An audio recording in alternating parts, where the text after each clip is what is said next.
It was a quiet morning in the small village of Ashwood when the peace was shattered by a chilling discovery. Miss Margaret Hartley, the village librarian, had arrived early to open the library as usual. But as she stepped inside, she froze in horror. There, lying on the polished wooden floor, was the lifeless body of a man. The man was well dressed in a dark suit, his face pale and still. A pool of blood had formed beneath him, staining the carpet. Miss Hartley let out a scream and ran to the nearest house for help.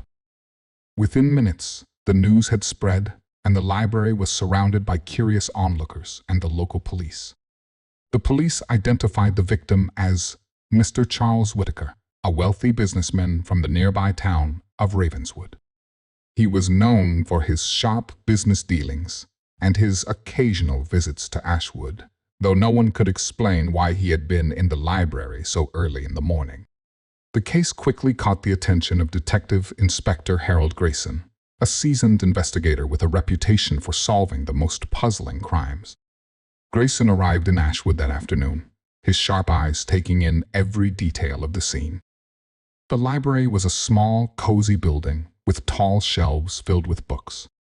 The body had been found near the reading area, where a few armchairs and a table were arranged. Grayson noticed a few peculiar things. A book lay open on the table, its pages ruffled, as if someone had been reading it in a hurry. A teacup sat on the edge of the table, still half full, and on the floor near the body, a small, crumpled piece of paper caught his eye. Grayson picked up the paper and carefully unfolded it. It was a note, written in hurried handwriting, "Meet me at the library. Midnight. Come alone." There was no signature, but the words sent a shiver down his spine. The detective began his investigation by interviewing the villagers. Miss Hartley, still shaken, told him that she had locked the library the previous evening and found it untouched in the morning. She had no idea how the body had gotten inside. Next, Grayson spoke to Mrs. Eliza Whitaker, the victim's wife. She had arrived in Ashwood after hearing the news and was visibly distraught. She claimed that her husband had left their home the previous evening, saying he had an important meeting, but giving no details. She had no idea why he would be in Ashwood or who he might have been meeting. As Grayson dug deeper, he uncovered a web of secrets. Charles Whitaker had been involved in several controversial business deals, and not everyone in Ravenswood had been happy with his success. There were rumors of threats and rivalries, but no clear suspects. The detective's attention turned to the teacup on the table. He sent it for analysis and discovered traces of a rare poison in the remnants of the tea. It seemed that Charles Whitaker had been poisoned before he was stabbed, ensuring that he would not survive. Grayson's next clue came from the open book on the table. It was a collection of classic poetry, and a particular poem had been marked with a faint pencil line. The poem spoke of betrayal and revenge, and Grayson wondered if it held a clue to the killer's motive.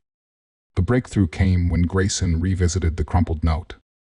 He noticed a faint scent of perfume on the paper, a floral fragrance that seemed familiar. He recalled that Mrs. Whitaker had been wearing a similar scent when he interviewed her. Confronting Mrs. Whitaker, Grayson laid out his evidence. The note, the poison, the poem all pointed to her involvement. Under pressure, she broke down and confessed. She had discovered that her husband was planning to leave her for another woman. Furious and heartbroken, she had lured him to the library, poisoned his tea, and staged the scene to make it look like a robbery gone wrong. The case of the body in the library was solved, but the quiet village of Ashwood would never be the same.